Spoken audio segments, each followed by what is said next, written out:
Ekonomisti su saglasni da je Srbija još u recesiji, da nam je to još glavni ekonomski problem. Oni poručuju da iako je pad BDP-a u julu iznosio 4,4% i da je dalji pad zaustavljen, nema ni napretka, ali dobra strana svega je i da je inflacija zaustavljena.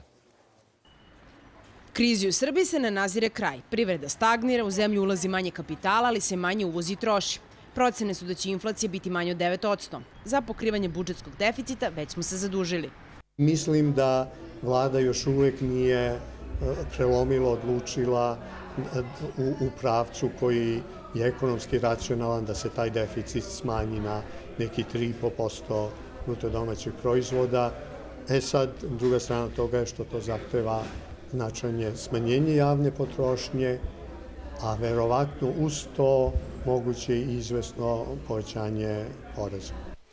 Privatni sektor je sve manje sposoban da se zadužuje. Broj blokiranih računa preduzeća raste, tako da banke više kreditiraju i ulažu samo državu i kupovinu hartija od vrednosti umesto u privredu. Takođe, broj onih koji su ostali bez posla je 160.000 za godinu dana, što je manjak prihoda u budžetu.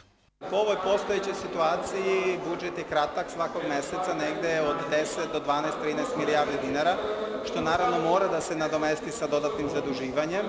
I zato je ovde jako važno da se što pre vratimo na prethodne uslove gde smo bili pre godinu dana, inače će doći do značajnog povećanja javnog duga. Otpuštanje 14.000 ljudi smanjila bi se javna potrošnja za svega 0,4%, a potrebno su 12 puta veće uštede koje se mogu dobiti povećanjem PDV-a, poreskih stopa i ukidanjem dela poreskih oslobađanja. Te uštede su načelno, da kažem, svi se opredeljuju za njih, ali u praksi prva mera koja se dogodila, to je povećavanje subvencija za stambene kredite.